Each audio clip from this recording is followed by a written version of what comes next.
Guatemala, graphic designer. Very cool. Sarah. Hi, Sarah. Me and Sarah are going to a wedding and it's like 2 weeks away together. So excited. West Texas. Awesome. Awesome. Hello, everyone. Carissa, hello. Welcome. So fun. If you're just joining, go ahead and drop in the chat who you are, where you're from, what you do. Dubsado consultant. Hello. Destination wedding travel specialist based in London. Yes, amazing. New web agency. I'm so pumped. Hello, Andy. Hello, Sydney. Oh, wow. Andy, an old friend, an old acquaintance. Welcome, welcome, everyone. I'm super pumped. I'm going to make sure everyone's muted. We'll have time at the end to come off mic and ask questions. But I'm going to go ahead and start diving in. If you're just joining us, welcome. Drop in the chat who you are, what you do, where you're from. It's always cool to see all of the different people from all over the world who join these masterclasses. And I only do these like once or twice a year. So when I do, I go big and I try to give a ton of value. So I'd love to know what you do so I can give you specific examples in the material today. Now, I just want to go ahead and let you know there's a lot to cover. I do not hold back whatsoever when it comes to my masterclasses. So I have a lot to share with you. So make sure that you guys are ready to take notes. You're distraction free. If you're joining and you do have to leave early, I will be sending out a replay, but I'm going to go ahead and dive in so I can, one, talk about the giveaway and introduce myself, go over a couple of housekeeping things, and then we will get started. Hello, Sydney, Jenna. Hi, Laura. Welcome, everyone. Okay. I think you guys can see my screen well. Maybe just give me a little confirmation in the chat if you can see the slide here. A nice yes would be helpful. Also praying again that my internet doesn't give me any trouble. I was just on a call earlier and I kept freezing. So if I freeze, I'm sorry. I'm working on it. Xfinity needs to get their stuff together. I'm paying for like the highest package. And I'm like, how does it not work? But we're here. We're good. Welcome from Lead to Loyalty, building your 5-star client experience. I'm Taylor Torres. Most of you guys know me. If you don't know me and this is the first time you're really discovering me, or you just recently came across my Instagram and found the masterclass, I am a client experience consultant and a workflow guru. I host a podcast and I'm a certified Dubsado specialist. So I basically help service providers and business owners create tailor-made experiences and really up level everything you're doing in your business so you can make more money, book more clients, and really just love your brand and your business. So I'm pumped you guys are here. So before we get started, like I said, distraction free, keep your chat open. I will have it open in my other screen. So if you have questions while we're walking through the material, please drop them in. I'll be able to scroll and answer them as we go if it's applicable in the moment. If it is something that you would like to ask at the end, I will have time for rapid fire Q&A, anything related to Dubsado, client experience, any of our material we're covering today. So make sure that you drop those in the chat and stick around for the end. Like I said, if you have to leave early, no worries. There's going to be a replay sent after as well. The giveaway, I always do a giveaway for my master classes as a way of saying thank you for being here and attending live. It's so much more fun when there are live attendees and there's lots of questions and getting to connect with you guys. So 2 things I'm giving away, 2 different winners, 2 different items. One, I'm going to be giving away my designer proposal template. This is a Dubsado template. It's a one-click template straight into your account. We're actually going to look at it today in the material that we're covering. So that's a really fun giveaway. And then also a one-on-one power hour. This is essentially a live 60-minute Zoom, a private Zoom with me. All you have to do to enter is share on your Instagram that you are attending the class. It doesn't have to be your face. It doesn't have to be me. Just share something on your story and make sure you tag me, Chanel and Lee, so I can repost it and know that you're here. And that is all you need to do to enter. Once you post on your story, I will do a drawing later after the class ends. And I will draw 2 winners for this. So make sure you do that before you leave today. Let's go ahead and dive in because I have a lot to cover. Now, I just asked you guys, if you're just now joining, please let me know where you're from, what you do in the chat so I can give you guys relatable examples as we walk through this. As you guys know, this is the blueprint for building your 5-star client experience. So we're going to go all the way from your initial contact, that first initial point of contact when they come into your lead capture form or your funnel, all the way through booking, onboarding, offboarding. I'm going to walk through my tips for creating a really 5-star experience. We're going to go through your proposal, and I'm going to be giving a little bit of trade secrets, best practices, and kind of hacks and tutorials along the way of how to take your experience from subpar to really, really outstanding. So let's go ahead and dive in. I always start my classes with a stat because there's nothing more true than facts, and that is a stat, right? So this was a stat from 2022 of companies that focus on client experience. There is an 80% increase in revenue. That is a lot of money. When we start to shift the focus on just what can I offer me, when we shift it to how can I make my experience better? How can I serve my clients better? You will make more money. It's guaranteed. It's a fact. Now, another stat, 49% of customers who left a brand to which they'd been loyal in the past 12 months, they say it's due to poor client experience. And I'm sure we can all relate to a time when we had to leave a brand or end a service, or we just walked away from an experience feeling ick. And usually it's due to something in that experience not being great. So today I want to, let's go ahead and make sure we're muted, everyone mute. Hello. Thank you. So why do we have this pressure on client experience? I have essentially made the cornerstone of my business and my livelihood based on client experience. And there's 3 real reasons why. And this is for any business at any stage, whether you're a brand new entrepreneur and this is the first time you're even thinking about this, or whether you are a seasoned entrepreneur who's constantly working on leveling up. 3 main reasons it's so important to focus on client experience. First of all, brand loyalty. The better experience that you provide for your clients, the more loyal they are going to be. And this just isn't just for your clients that are actually paid clients. When we create a brand experience that is top tier for anyone that comes in contact with it, they are going to be loyal to your brand. They're going to refer you. They're going to share your name. They're going to want to collaborate with you and be a part of your brand in any level.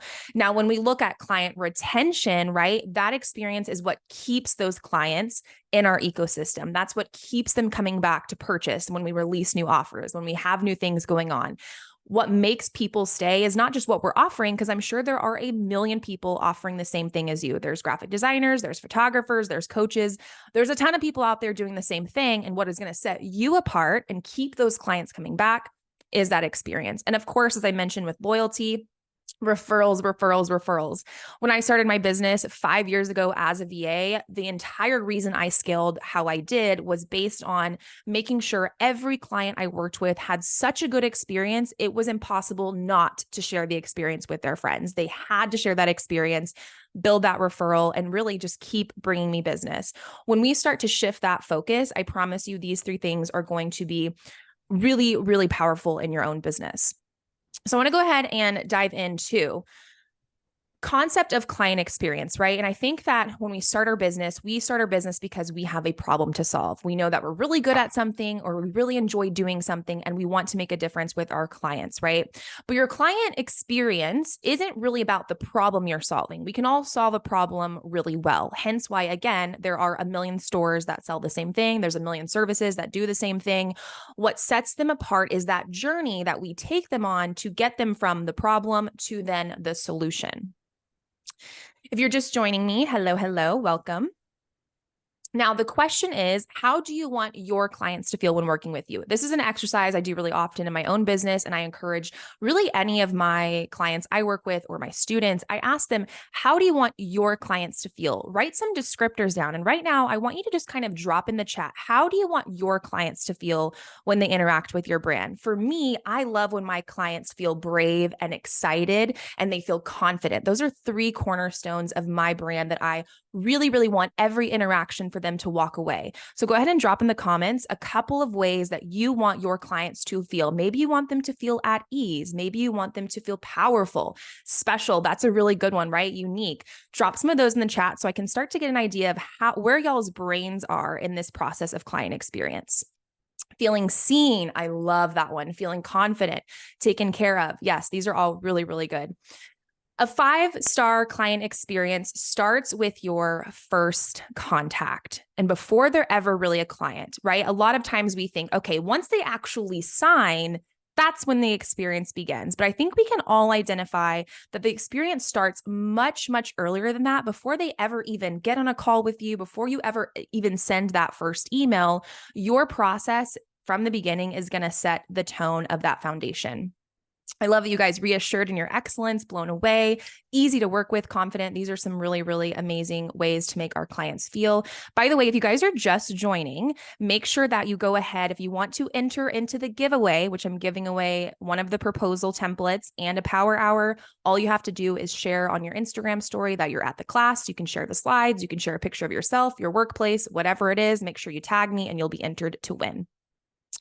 So let's go ahead and break down this 3-part client journey, because we know that if the client experience is the cornerstone of a really, really great experience, we need to start from the top, and that's with our inquiry and booking. So we're going to go through each part of this journey, and this is where I'm about to get pretty deep in the weeds with all of the things going on. Now, this is not just for Dubsado. If you have Dubsado, amazing. You're going to get a lot of goodies today for Dubsado.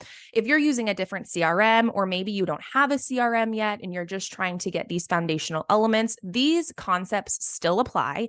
The process is still going to be beneficial in your business. And I have built processes one-on-one with over 125 entrepreneurs. So this general scope and kind of structure from inquiry to onboarding and offboarding is very, very standard across a ton of industries.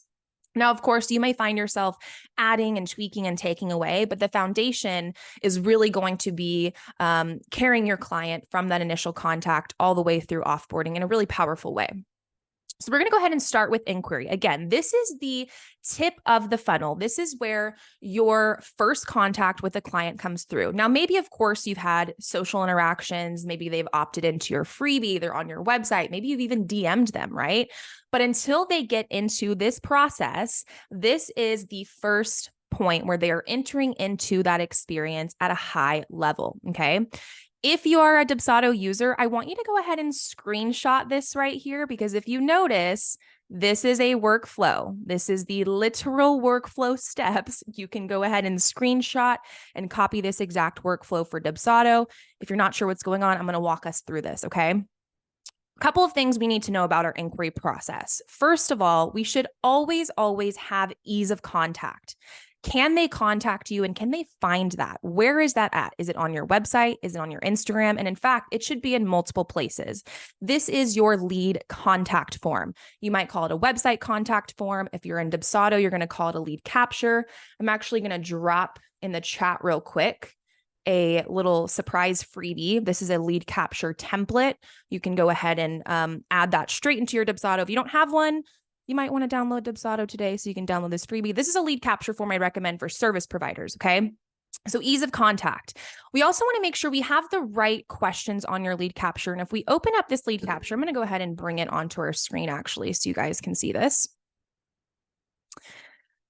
Your lead capture is not just a contact form. I talked about this recently. This is where you are going to vet and qualify your clients. If you're not doing that on this form, you are just causing yourself more work. And in the end, you're going to provide a subpar experience because you're not going to know where your clients are at or these potential leads and what they're going to need from you in order to sell to them, right? So a couple of really important things in terms of main challenges they're facing. Describe what it is that they're currently doing and why they want you, right? So if you're a service provider, this is applicable. Maybe if you're a photographer, though, you're asking questions like, what's your vision? What are you expecting? How are you going to use these photos, right? If you're a branding and web designer, you might be asking things like, have you worked with a brand and web designer before? Are you looking for a full website? What kind of services are you interested in, right? And we also want to know budget. This is a qualifying question I see missed on so many contact forms. You don't have to ask it as plain Jane as what's your budget, but really giving your clients a stage of investment that they're at. Maybe you're asking, are you ready to sign now? Are you looking for more questions? What's your budget range? On average, our prices start at X amount, or our clients spend an X amount. These are all qualifying questions that you need on this contact form so you can best decide which route to put them through. And of course, find out where they're finding you. Where are they finding you from and how do they hear about you? This is such an important piece I see missing so often.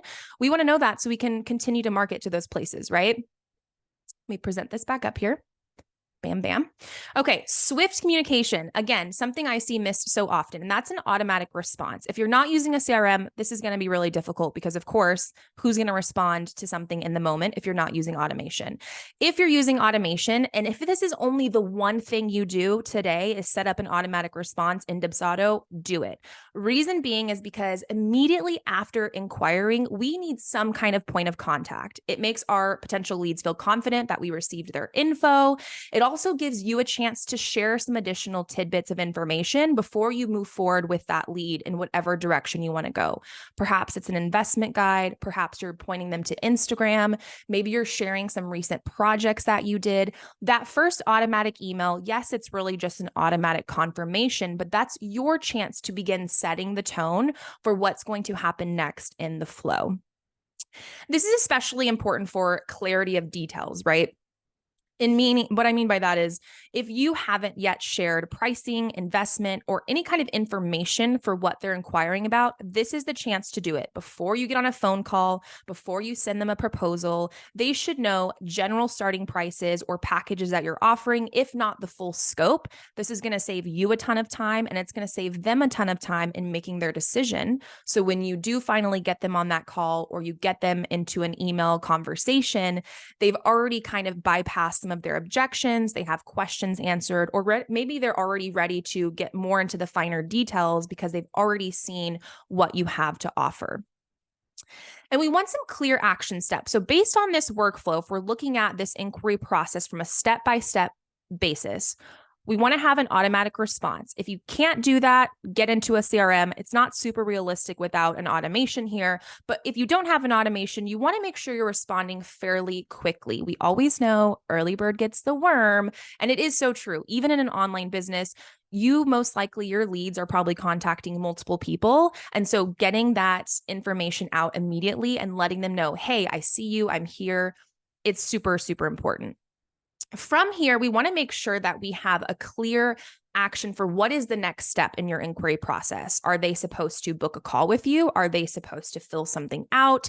Is there a next step that they need to do in order to move forward with the selling process? Have you guys ever contacted someone and they're like, thanks for reaching out. And they're like, here's some info. And then you're like, okay, well, what do I do with this info? Am I supposed to like respond back and tell you what I want? Are you going to send me something else? Be very, very clear with your actions at every point in your process. And this goes for your entire workflow, giving them very clear to understand messaging, bullet points, and action steps on, hey, this is exactly what to do next in order to move forward.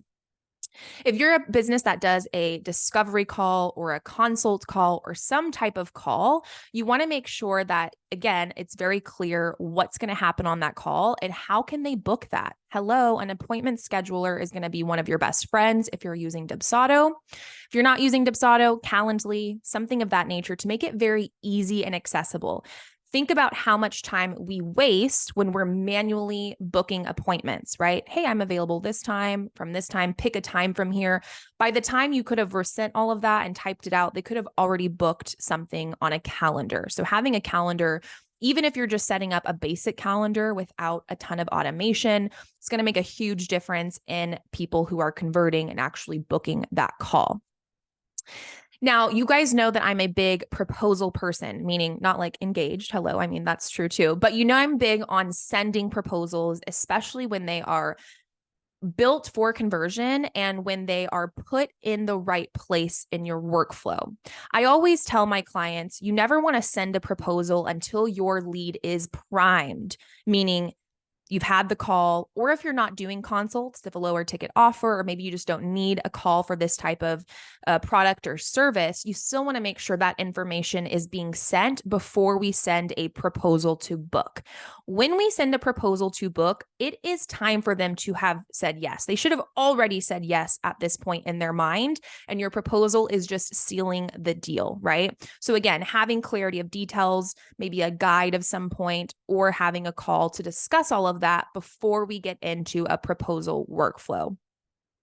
Now, for my higher level, more advanced business owners right now that are listening who maybe use automation or use workflows, you'll notice that we split up the workflows, inquiry and proposal. It's not one giant workflow.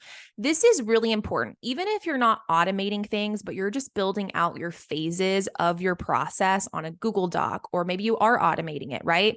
Breaking up your process into smaller chunks and phases is going to make things a lot easier for you when you go to automate for a number of reasons, but it's also going to help you get very clear on exactly what's happening in each stage, right? So in our inquiry stage, this is discovery, this is information, this is conversation. Then when we move to our proposal phase, that's when we're moving into this sales process. So we have a separate workflow. Moving on to the proposal phase. This is probably my favorite part of business, is sending proposals. I just love it so much. I'm a natural salesperson, so it's super fun. But this is also one of the most powerful processes I see business owners change to see immediate ROI. When some slight things are changed in this proposal phase, you will see a world of a difference with your actual booking rate. Again, if you're just now joining, or if you're like, what's happening here? We're currently walking through our phases. This is our proposal process. And this image right here, if you're a Dubsado user, I want you to screenshot this once again, because this is an actual workflow, step by step. Take it, steal it from me, copy it, whatever you want to do. But this is the exact workflow I use in my own business. And this is also the workflow I build for lots of my VIP clients when we're building out a proposal phase. So let's talk about the proposal phase, right? This is probably the most important tool in your sales process, because this is when we are actually making the sale. And when I say proposal, I am meaning a organized, presentable presentation or document that you are sending with all of the next steps to confirm the sale and seal the deal, right? If you're in Dubsado, you're very familiar with the proposal, and I'm about to show that on the screen in a second. If you're not using Dubsado, you may be using something like HoneyBook, or maybe you don't have a system yet. You can still be using something like a PDF or a presentation or some kind of document that has all of the info summarized and beautiful, right?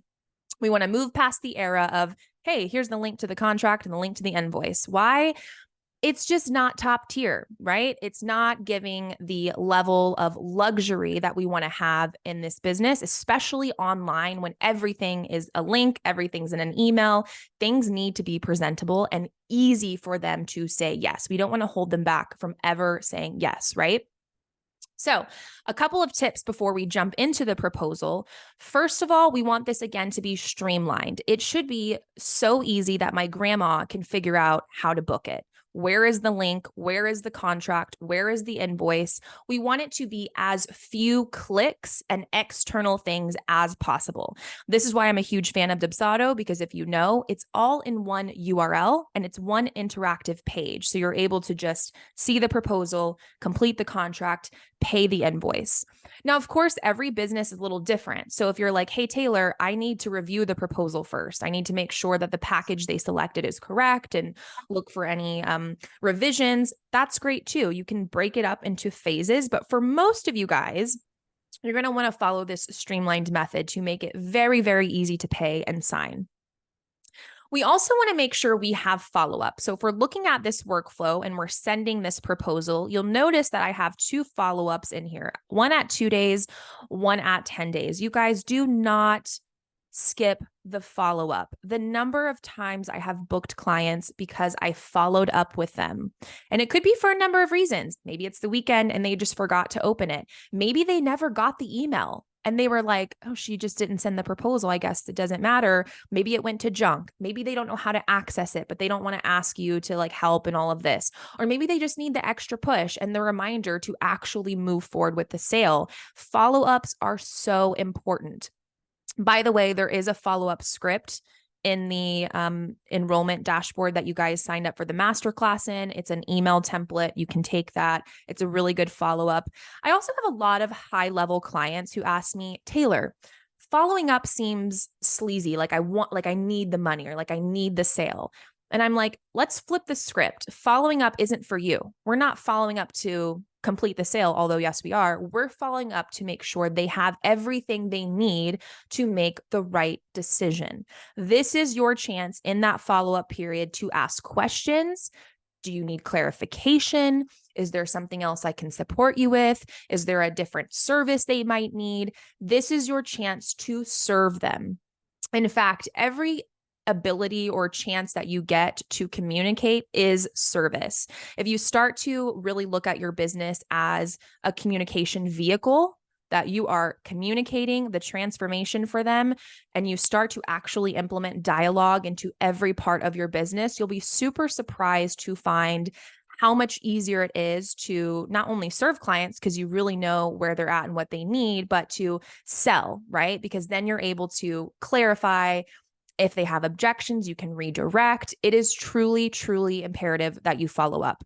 I love the 2 and 10 day, a 2-day just in case they missed it, in case they need some extra clarification, and a final follow-up to close it out if it's not going to move forward, essentially, before we kind of, archive the lead or move on without them. Now, for my high level people, you'll notice that in this workflow, again, we're starting our next flow based on a payment being made. This is something I love about Dubsado as well, that we can automate that process with a payment being made. Now, if you don't have the automation yet, again, you just want to make sure that you have all of the pieces prepared.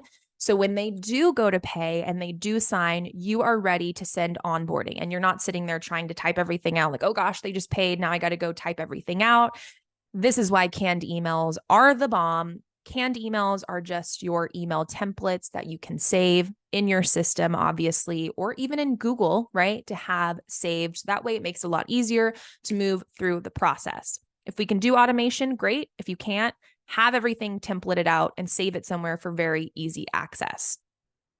Now, I want to open up the proposal here and talk about the 8 key components for your proposal, what you need to have, why it's important. Don't forget to make sure you post on Instagram to be entered for the giveaway. And if you guys have questions, make sure you drop them in the chat. I have the chat open, so if there's anything that you think of while I'm walking through this, drop it in and I'll have time to answer at the end. 8 key components to your proposal. I'm going to talk through these and then open up the template so we can kind of visualize, right? Now, again, if you don't have Dubsado, this could be in a Canva presentation. This could be a PDF. This could be, ideally, it's something interactive like Dubsado or Honeybook.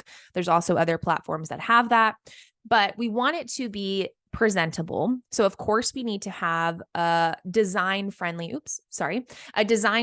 cover, an intro, think logo, think colors, something to, again, kind of establish that brand consistency that we have going on. And we want to go straight into the video message.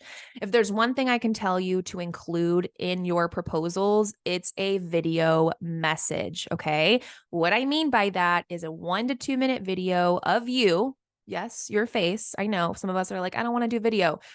If you're an online business, do the video because it's going to make it feel more personal. And if you're an in-person business, do the video anyways, right? The video message is your chance to personalize this process because you should not be spending tons of time on your proposal. It should be templated, meaning it's already pre-built and pre-made for you to where you only are changing some key elements of that proposal before sending it off. Again, cutting down that time that we're waiting for them to actually purchase. This is your chance to personalize this point of the process. So in my videos, I love to say their name. I love to repeat some of those pain points that are specific to them. Some things even like quote unquote that they've said to me on a call or via email, like, hey, I know that you mentioned you got your logo done, but it's just no longer aligning with your audience. And I know that we can definitely start targeting that audience if we kind of refashion the color palette, et cetera, so forth, right? Get specific with it, right? And then you walk them through exactly what they need to do in that video. Hey, you're going to open up this proposal. Here you're going to find all the packages we talked about. Once you're ready to book, you can go ahead and sign and pay, and then I'll send over onboarding materials. I'm telling you, this is game changing. You can record this in a system like Loom. Someone asked, if we were automating the process, how do we insert a video with their name before it goes out? Great question. So if you are using automation, this would be a point where we would have a kind of like a stop in our automation, right? In Dubsado, this would look like an approval. It could also look like a task, before the item is sent. This would give you the chance to make sure everything looks good before it goes out. You actually want to have this stopping place regardless if you're doing a video or not, because what if you get off the call and this actually isn't the right service for them? You need to do something else. What if it's a bespoke quote? What if you're not the best fit and you need to redirect them? Or what if you need to modify the quote or the pricing, right? You always want to make sure you have a stopping place in the workflow for you to modify, edit, do anything you need to do. If you don't need to, great. You just move forward, click approve. But that approval button specifically in Dubsado is going to make sure the item is not sent until you approve and make those changes there. You can also do you could do a video that's not changed per client, but I don't find it as effective because if it's more like, hey, thanks so much for our call, and it's too generic, it doesn't feel purposeful. And so anything we do, we want it to be intentional. And this video message is very, very intentional. So if you're going to include it, change it for every client. You can kind of have a script. This is something I did when I first started. Now I just have the script in my brain, but I would kind of have like a script I wrote out and I would just replace those certain sections each time, like one little sentence in the beginning, and then the rest of the script was pretty standard depending on the offer. We want to make sure we have a slight client section in the proposal. This could be, again, if we're not using a video message, kind of restating needs, paint the before and after picture, etc. It's imperative to include your process. This can be very generalized, right? Just again, if they're considering this offer and they want to look at your proposal, they're not having to go back and forth to your other info and your investment guide and your website. Quick 3-part process. I love the 1, 2, 3 step method, meaning 3 parts, because it's digestible, it's easy, and most of us kind of function our brains in a 3-part way: the beginning, the middle, and the end. So you can kind of break up your process into those beginning, middle, and end for the full service. Investment, no confusion, you guys. Your proposal should be cut and clear. What is the package? What is the cost? What is the payment plan? And what are any other stipulations they need to know? Don't try to hide stuff in the contract. If it's a 4 to 6 week turnaround, don't be secretive about that. At this point, if they've made it this far, they're interested, and we want to make sure there is no confusion, because confusion will always creep itself back later, right? So if we're kind of leaving things out, or if stuff's not super clear at this point, it's going to come back to bite you in the butt later.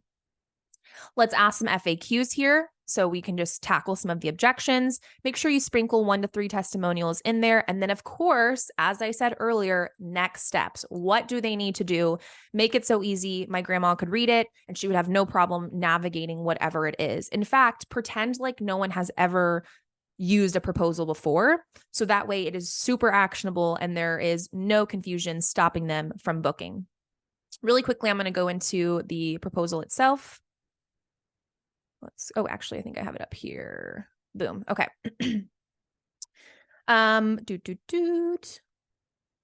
Two good questions while we look at this. Someone asked, how do you navigate custom offers when it comes to proposal, right? Maybe you're a branding and web designer. Maybe you offer a bespoke service.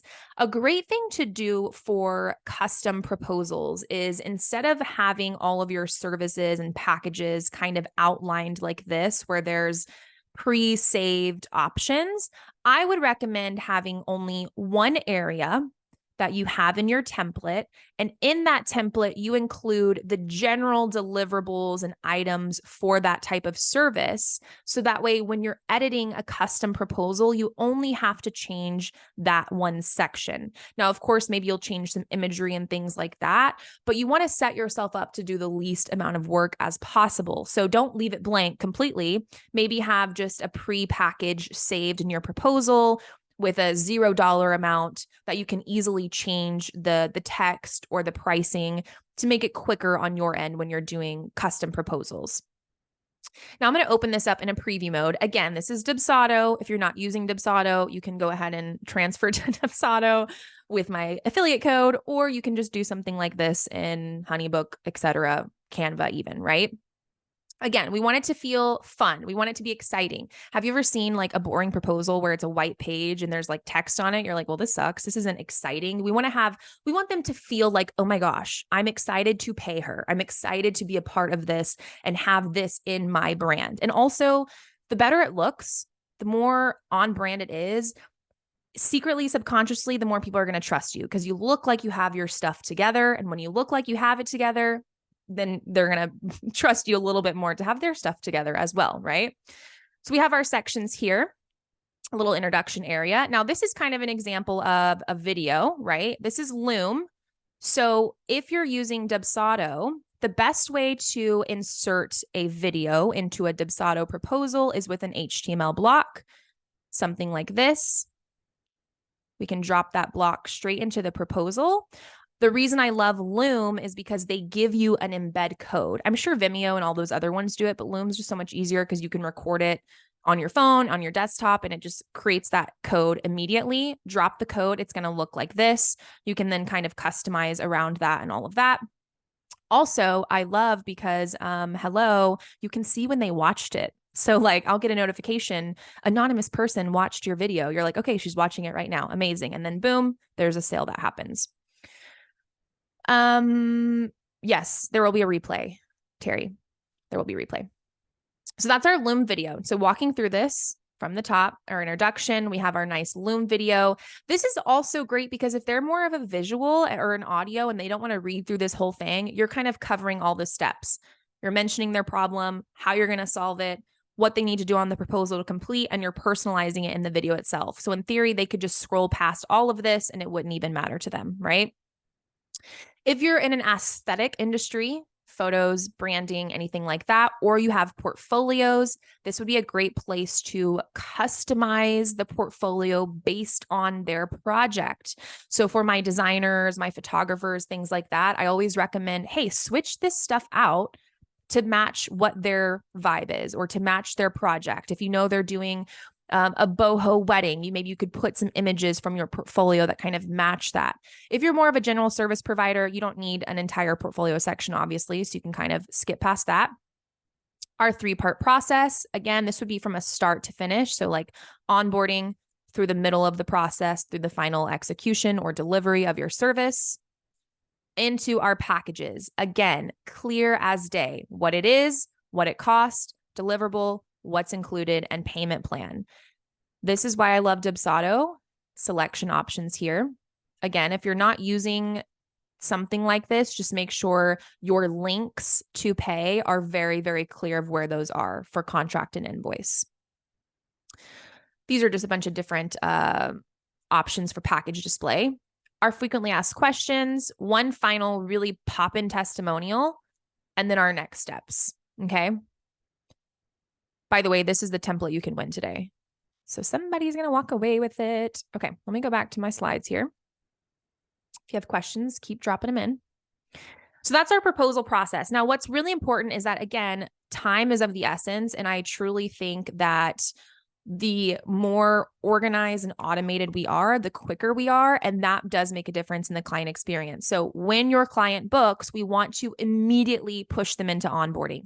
So whether that's your automation, starting that workflow, or whether that's you having all the materials prepped so you can send out that canned email template with ease, that'll bring us into onboarding, which by this point, you probably already have a great experience with them. This is just going to set the tone and expectations for what to expect from here on out.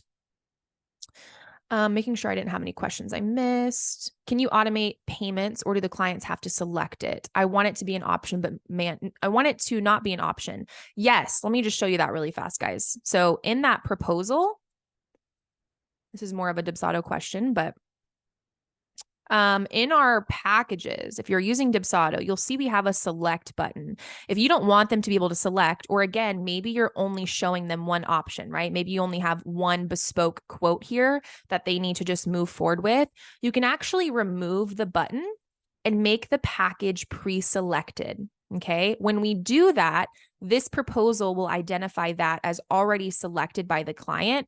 So when they open the proposal and they scroll to the bottom, it'll already show that total as selected. So pre-select, and you'll be all set to make sure it's not an option. Okay, let's look at onboarding.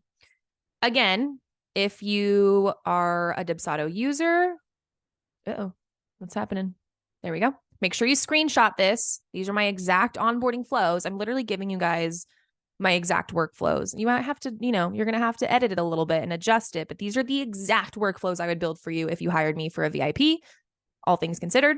So onboarding, let's talk about it. Kicking off with excitement. There should always be an action item in your first email, always. This is good for a couple of reasons. One, usually when someone pays you, they're ready to get started automatically. Have you ever had a client pay you and then they're like, hey, Taylor, what do I need to do next? They shouldn't be asking what to do next. There should be an action step and an immediate response from payment to go ahead and kick off the service. Now, this is going to be different for all of you. Some of you might have homework. You might have a form to fill out. You might have a kickoff call. Maybe you have different guides and info that you need to send them.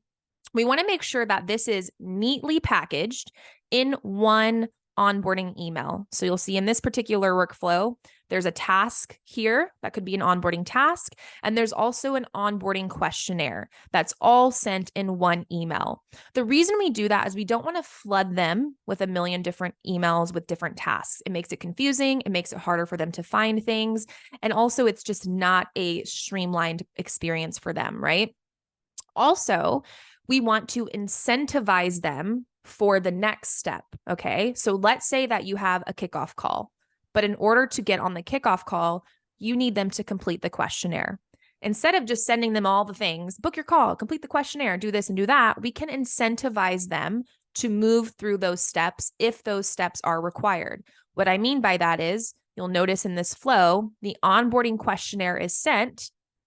As soon as the questionnaire is completed, they receive an automatic email with the onboarding link for the call, right? This means that if you know you need that questionnaire done, maybe it's prep work, maybe it's more information, you're getting that done before they can move forward with the kickoff. Of course, again, this is going to look different for everyone. However, this is a really great way to make sure they stay on track with items as they're moving through onboarding, okay? You can also include some follow-ups. Following up anytime, anywhere is my favorite thing to do, because even if you're not necessarily following up, you can just be, again, opening up dialogue. Do you have questions? Hey, I noticed you haven't completed this. Just checking in to make sure everything's going smoothly. Can't wait for the kickoff. You don't want to have too many touch points because, again, we need to be intentional. It's really the quality of the touch point over the quantity, but it is important to have these sprinkled into the process. Answering a few of these questions here. How do you know the best timing for when to have them do tasks? If it's 2 weeks from payment, if a client has to book their date for, let's say, a photo session, should it be in the onboarding email with the booklet? This is a specific question. Let me answer this one actually at the end, because I want to kind of show an answer to that. So I'll come back to it. If I forget it, Katie, just holler at me. Let me keep going here through this onboarding.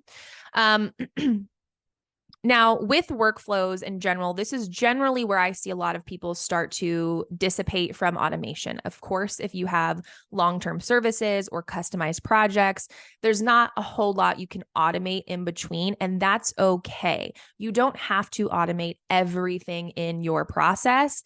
As long as the main phases are streamlined and automated, it's going to make your manual tasks a lot easier and a lot more attainable and manageable for you. And also, you want to make sure that the pieces we are automating are the same for almost every client. So you'll notice at the end of this workflow, after that onboarding call ends, then there's maybe a task, maybe there's a next phase, maybe there's an email to summarize the next steps, and then you can move them into your project management system or just your manual process for that client, right? Now let's look at offboarding, and then we're going to go into some questions. Okay. So offboarding, once again, with the workflow, go ahead and screenshot this. Offboarding can be a little bit tricky because a lot of people say, well, I only have one thing I do in offboarding. I just need to send one item, or there's nothing to send. Maybe it's just there's a consulting call and then we're done. There's always something to send in offboarding, okay? A couple of things that we want to do. First of all, end the service with a bang. If you have things to deliver, if there are docs, if there are galleries, if there are files, maybe there's call replays, whatever it is, your offboarding email should feel just as organized and exciting as the onboarding email, meaning it's immediately after the service ends or after that time period is over. It's clear. There's action steps in the email of how to access things or what to do next. This is not the place to upsell or ask for feedback yet. You want to make sure your client has everything they need. And also, if you are a type of business where you're providing something, maybe you're delivering photos or you're delivering a website or they're going on a trip because you're a planner, right? You're a destination planner and they're finally going to Disney World. You don't want to ask them for a review if the trip's not over or if they haven't looked at their pictures yet, right? Give them a chance to actually integrate or implement the things you are delivering before we go into feedback. Your feedback will be more specific, but also this gives you the opportunity to make sure everything's good before we get feedback and before we close it out. And I love to do this with a check-in. So if you'll notice in the flow, once this flow starts with offboarding, there's that end of service email. Everything's jam-packed in there that they need. It's clear, it's specific, it's action items in there. Before I go into feedback or upselling or anything else, I'm going to check in with them. And I want this check-in to be based on how long it would take for them to implement the deliverables that we're giving them. If it's a photo gallery, give them a couple days. If they're moving into their new home that you just designed, give them a month or so. If they're going on a trip, wait for like a week till they get back and settled back in so they can kind of digest everything that happened on the trip, right? Once they have that time frame, check in with them. No strings attached. How are you? Was just thinking about you. How was the trip? How are the pictures? Have you implemented the strategy I gave you? Do you have questions? Is there anything else you need from me? And even if your service is over at this point, you're no longer being paid, they're done. This is still an opportunity for dialogue to fix any problems that have come up and to just make sure they're satisfied. And I've had this literally happen. I had a client who was not super happy with something. All things considered, it happens even to the best of us. And thank God I checked in before I asked for feedback because she had a laundry list of things that she wasn't satisfied with. And I had to make an effort to fix those and make sure that we had a good relationship before I just sent her to a live Google link, right? Get that opportunity to check in. And then the feedback form. Use a feedback form. I mean, even if you're sending it manually, if it's a Jot form, if it's a Dubsado form, it's so crucial. You have a copy of one in the dashboard. So again, in your Thinkific place in here, there's the email script and there's a feedback form template. And the template has like 20 plus questions to ask.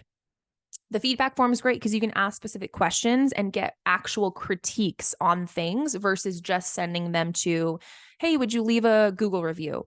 This is also a great place for you to incentivize. So, hey, if you fill out this feedback form, you'll get a discount or you'll get a $5 Starbucks gift card or any kind of nice little touch point to actually get them to fill it out. Once they filled it out, you can assess, was it good feedback or was it bad feedback? If it's good, amazing. Hey, would you mind copy and pasting that to a Google link? Here's that link for you. Or if it's not a good feedback, that's your chance to fix and resolve the problem, right?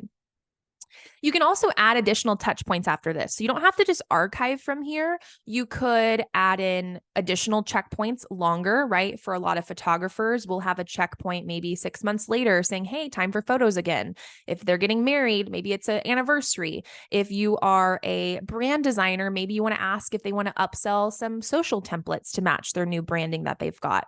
This is also a chance where you can do referral opportunities. So in your workflow, again, considering it's a good, relationship and service and all of that, have a referral email plugged into there. Maybe a couple months after they stop working with you, check in. Hey, do you have any friends who could benefit from a new web design? Do you have any friends who might need some business strategy?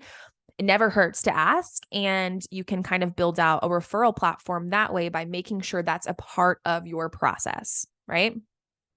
I know we're running up on our time, so I'm going to give you a couple of quick pro tips. These are some final things I want you to remember. Screenshot. I know this is a lot of info, so don't feel overwhelmed, right? Take it with baby steps. If there's something here that you see that you're like, today I could implement this, start there. You don't have to have everything figured out immediately. And to be honest, it's a constant journey, right? Like, even me as a Dubsado expert and client experience expert, I'm constantly refining my client experience. I'm constantly updating and changing and getting feedback on what's working and what's not. So don't be overwhelmed with the amount of things happening here because it is a process that's going to be part of your business, right? Just like you have to post on social media or you have to do this and this. This is just a part of your business tasks. A couple things I want you to know. use your canned emails. If there's one thing I can tell you to do before the year ends that you don't already have, it's get all your emails written out, save them as templates, put them in Dubsado, put them in Honeybook, put them in your Google canned email templates. If you don't know how to do that, I have a blog that tells you exactly how to do that. You can DM me, I'll send it to you. Get those saved. Even if you're not using automation, being able to respond quickly and being able to have all of these pieces laid out to where you're just clicking a button or editing as needed is going to be a game changer. And when you do decide to automate, you have less work because the emails are already prepped, right? Don't underestimate the power of videos. If you're like, let's slap a video in there, do it. Put them in your onboarding, put them in the, oops, someone said you flip from full screen to slide view. Not sure. Oh, perfect. That's okay. Put them in your onboarding, put them in your proposal. Videos, especially as an online business owner, can be really, really powerful since we don't get that face-to-face. And it also caters to different styles of consumption, right? Maybe someone can hear better than they like to read a whole screen, or maybe they want to watch you versus trying to find it in a giant PDF. So you're catering to your different types of leads here. Treat your client experience like you would a website, your aesthetics, meaning your actual design, but the user experience need to go hand in hand. So if something looks really good in your client experience, but they can't navigate it, it's not going to be effective, and vice versa. If they can navigate it, but it looks like crap, we've got some work to do, right? It needs to be a cohesive balance between design and user friendly. This is probably, if there's one thing too you could walk away with as a mindset, if you feel overwhelmed or confused, your client does, right? If you're going into your client experience like, oh, this is too much work, this is overwhelming, I'm confused on what's going on, they're 100% feeling the same thing. So we want to get you confident. When you're confident, that's going to show. And even if it's confidence in the small things, right? I'm not saying full automation. Even if you're just confident in the steps, in the process, in the communication, that is going to show to them, and that's going to rub off on them and their confidence in you. We talked about incentivizing, moving them through the process. For projects with a later start date, if you're the type of business who you set an onboarding date for a future time frame, consider having some kind of nurture sequence, right? So maybe you are a web designer, but your projects are booking a month out, 2 months out, maybe 6 weeks out, where you're kind of onboarding in that phase before the project actually starts. You can create a workflow just for nurture, maybe with questions and touch points to keep them engaged while they're waiting. This is again a kind of a high level tip, but if you are using automation, meaning an immediate trigger, like our automatic response, you always want to use a 0.1 hour time frame. So for example, if we're looking at that initial email, you'll see, thanks for reaching out. It's not immediately after the workflow starts, because that will literally be immediately. They'll know it's a robot. If it's 0.1 hours, which is like 8 minutes or so, it's going to feel like a slight delay. They're going to be like, oh my God, this girl replies so fast. We love that, right? So always make sure your immediate triggers have a slight little buffer before it's sent.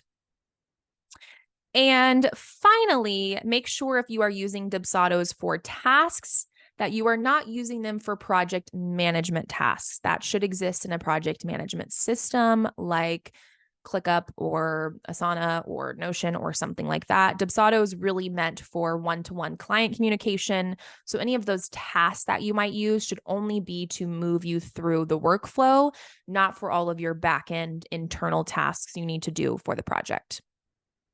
Okay, to make sure we have time for questions, if you have to hop out, you have to hop out, but I want to let you know of a few things. Let me actually share this up in the big screen so we can see it.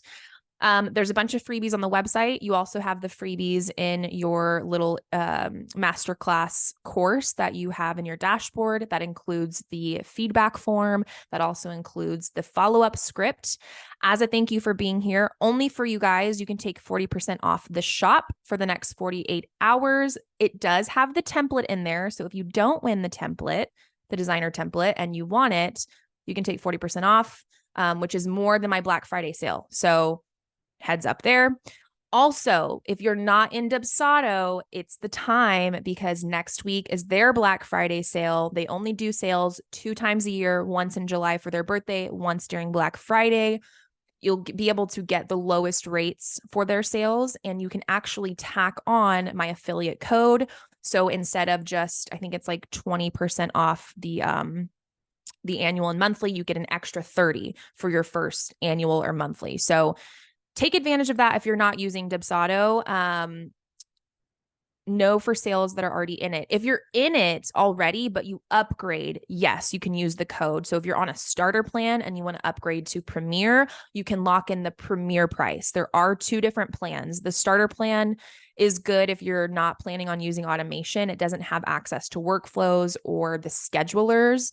I would say lock in the rates because it's a lifetime lock-in. So you stay paying that same amount for the discounted sale. And then my extra 30% will give that on the first year month. So yes to that. There is a code. If you're a new subscriber, there's an affiliate link. So you can DM me and I can send you that link if you'd like. Let me go ahead and open up questions. I know I talked a little bit longer than I expected, of course. Who's surprised? Okay, let me answer Katie's question. If a client has to book their date for a photo session, should it be in the onboarding email with the booklet? I would say there's a couple ways you can do that, right? They can be booking that photo session before they actually pay you. There are those scenarios where they want to know the time and the date before they pay.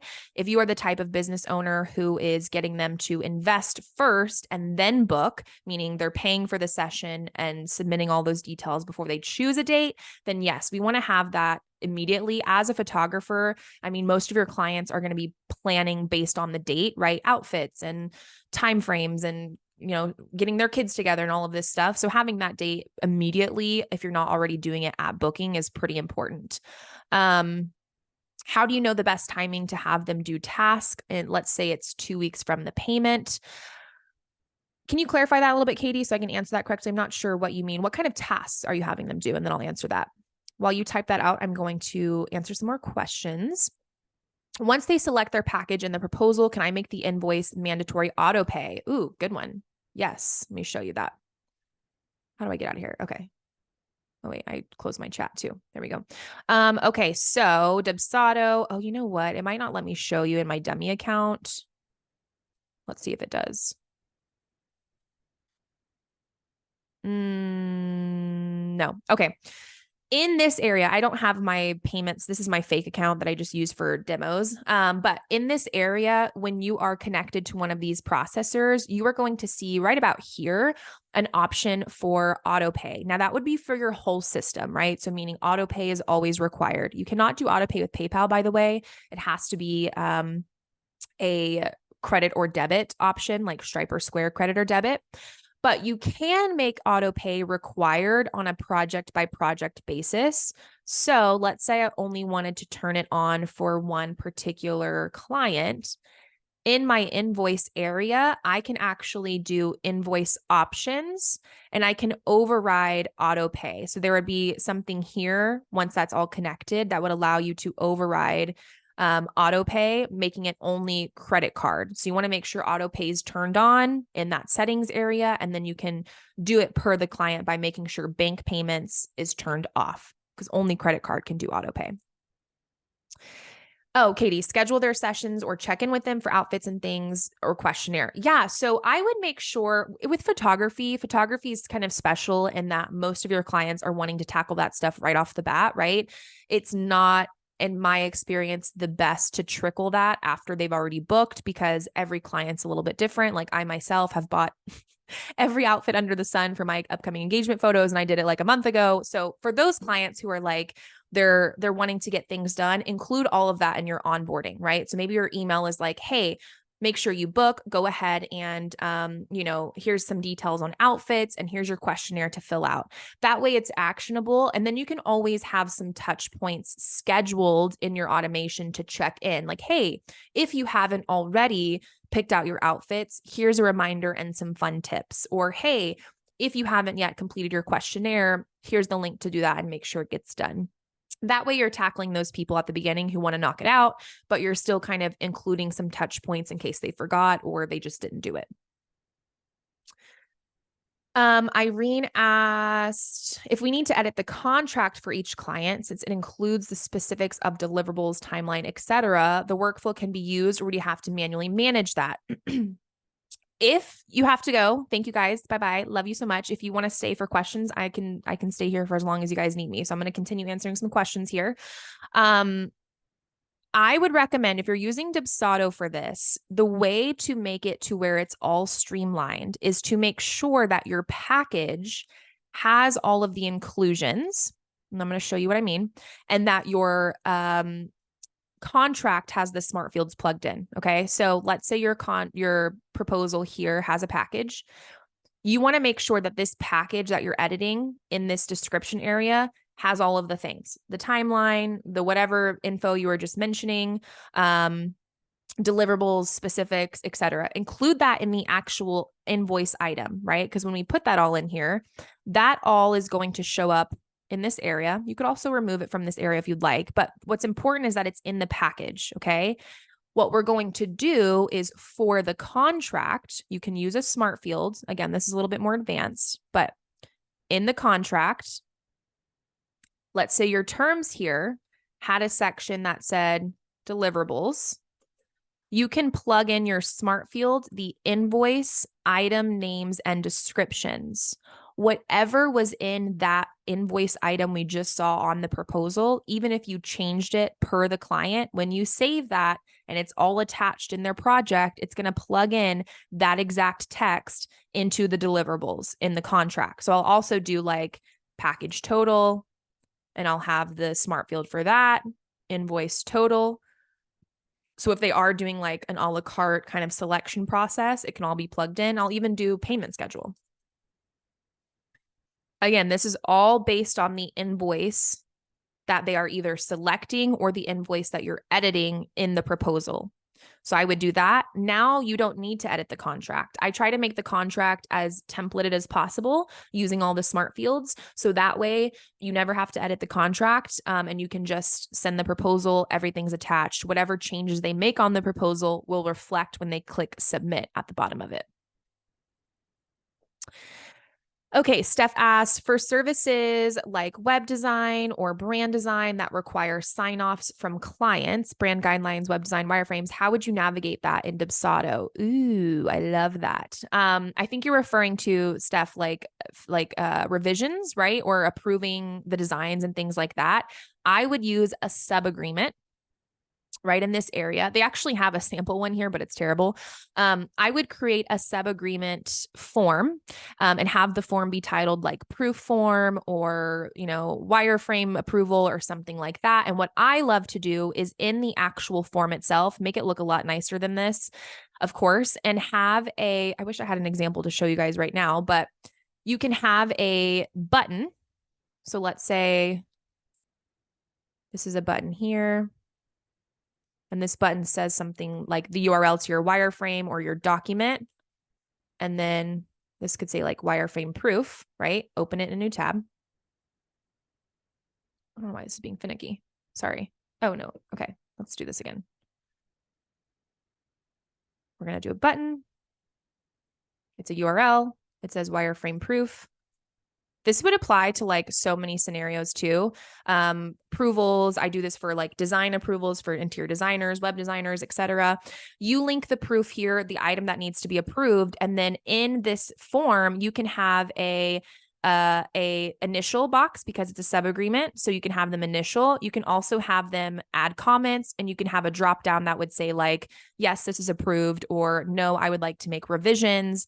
Then have them sign it or add initials, and you can send that form as many times as you want. I have a workflow for this I've done. Steph, you can DM me for more info and I can kind of give you some advice there, but super helpful. So that way it can be automated in a workflow, and that form can require initial. And then with the automation, you're notified when it's completed, and you can just continue to use that form like a new version if they have further revisions and approvals later. Okay, let's see if there's any other questions. Just change the link within the workflow. So yeah, whenever you apply that workflow with the sub agreement in there, then when you edit that form in their project, you would then just plug in the link. You can actually take it a step further. This is a little advanced, but let me just show you guys because this is really cool. Let's say that you have a custom mapped field, and this field says wireframe proof. Okay, it's a short answer. Right? Now, in your project, you're now going to see a custom field that says wireframe proof. It's going to be right down here. Oh, let's give it a little refresh.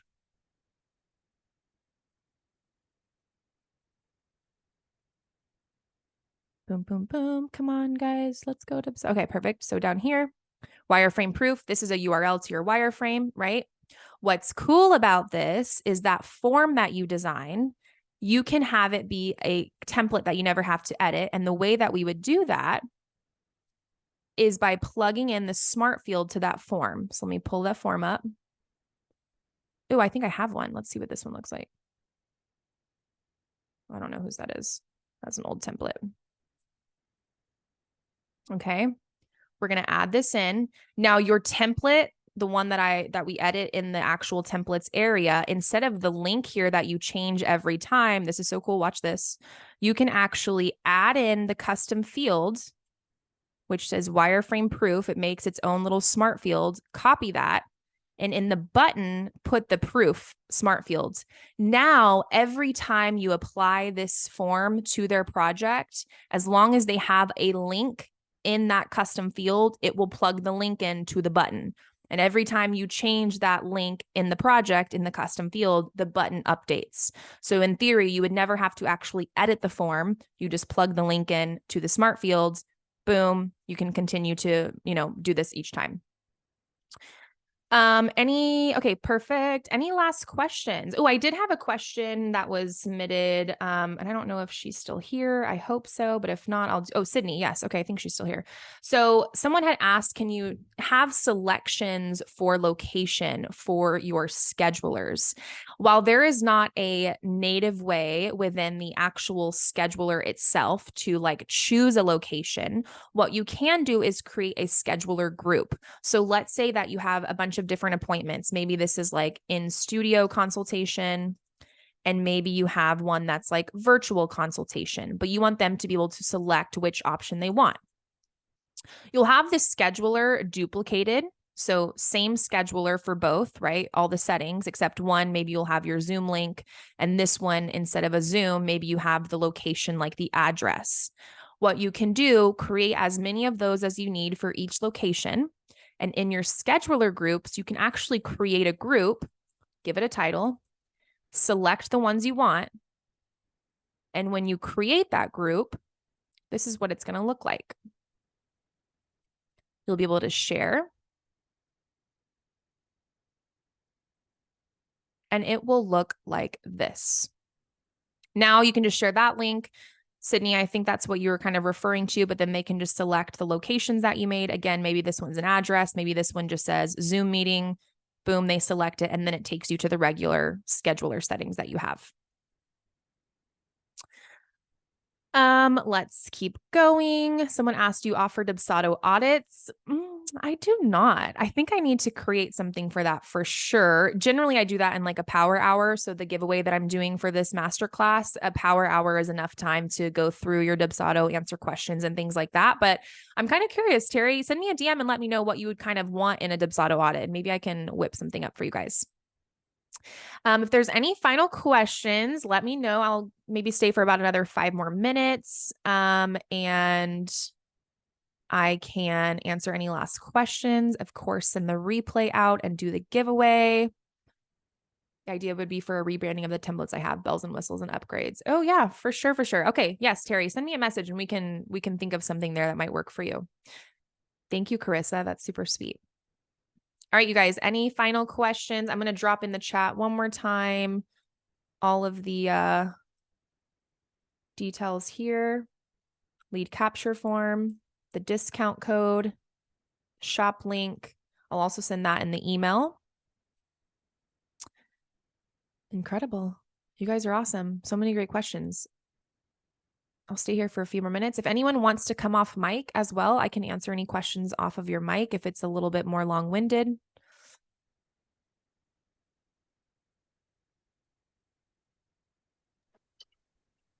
Yes to the offerings of Dubsado audit. I think that would be great, especially like an Instagram reel of that. That would be amazing. Yeah. Okay, Barmel. Yes. I'm going to have to pick your brain on that. Barmel is one of my amazing peers, clients, friends, all of the things. So yeah, I love that idea. I need to think of something in that manner.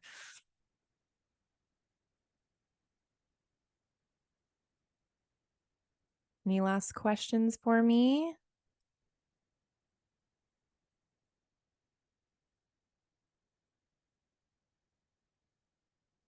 Okay, now you guys are hyping me up. I'm like, can I think of an audit offer in the next week or two to release? That would be amazing. Not like I need to add anything to my to-do list because it's already a hot mess, but that's too funny.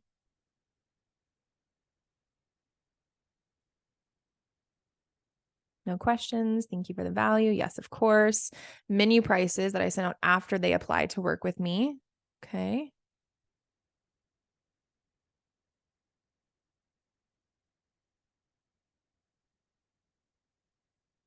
Mm.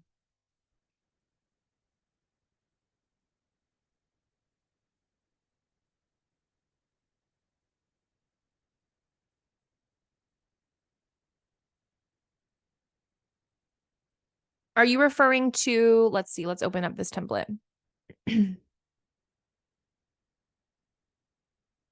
Yes. Okay. So, yeah, this is Terry. Do you have Dipsado already? Yeah, you just have a Canva template in there. Yeah. Yeah, people used to always use the Canva templates because before Dipsado came out with their new builder, that was like the only way that you could design stuff in a way that was like pretty. Um, Send out a separate Canva template as a presentation to how to work with. Okay.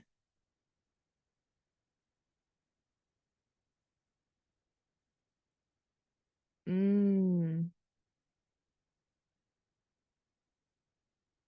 Hmm.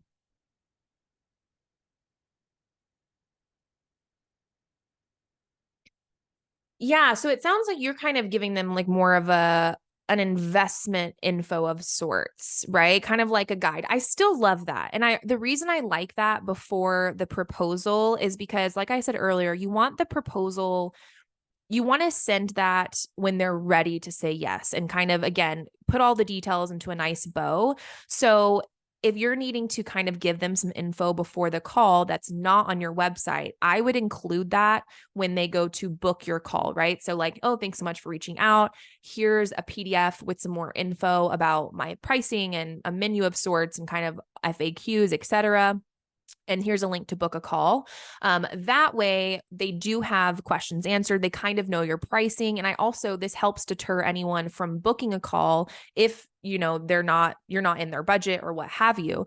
Then once you've had the call, this proposal would be more personalized for them with the specifics that they need. Because really, when you're sending a proposal, you don't want to have it include all this extra fluff. You want it to just have what they want, right? So if oh, she needs my top tier package, the other two are not going to work for her, we don't need to include all the menu prices because we know she needs this item, right? Or maybe her budget is this, so we don't want to give her the top tip package because now she's going to have like jump scare at the price. So that first guide that you're talking about would be great for information, and then sending the proposal template once you've had the call and you're ready to kind of say yes to that.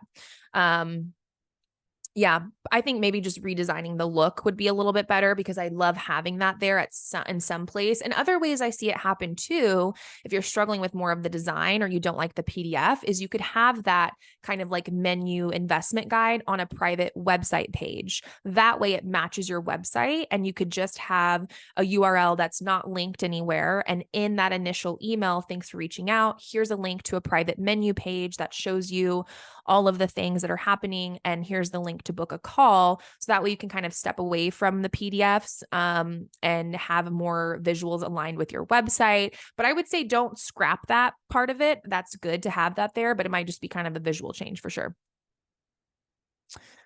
Margie, what's your question? Okay, so when you're creating a custom proposal for each client, are you putting that template into the job and then editing it from there? Okay, Yes. Yes. all right. So you want your master template when you're in that main template section. And here, these are all your master versions, right? And so what you want to avoid is making a bunch of copies of this. And I see that happen often where you're like editing the copy of the copy because your workflow is going to have the one template attached, right? So when I go into, let's just create a project together really quick. That's what I was like, there's no way I can have a ton of duplicates. So this helps. Thank you. Yeah. So in the project itself, when you go to apply the workflow, even if you, or if you don't have the workflow, just apply the form directly. So like proposal, right? Add that in. That's going to have your master template already modified. So that way, when you're editing that version, you're only editing the one applied to this client versus your master. And you can just go to your forms. If you're using a workflow, it'll add that form to the actual form section. See how it just did? It even added the contract because that's all attached. Then from here, I can go and edit. So you're not making a ton of different versions for your master version. Thank you. All right. Any final questions? I'm going to wrap it up here. This has been lovely. Thank you guys for being here. I always love my master classes. They're so fun.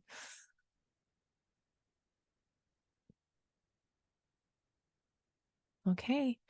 All right. If you have more questions, you guys know where to find me. I never gatekeep. So send me a DM, send me an email. I'm happy to give you guidance and direction. I'll be sending out the replay via email once it's all uploaded. And then I will shortly here in just a little bit be drawing for the giveaway for the designer proposal template and the one-on-one power hour. Again, if you don't get the proposal template, utilize that 40% off. I also have some canned emails in my shop. I have some photographer templates as well and a bundle for you guys. And as always, thank you so much for being here. And I hope this was helpful for y'all, and have a lovely, lovely Thanksgiving week and Black Friday week. Stay sane. I'm trying. Bye, you guys.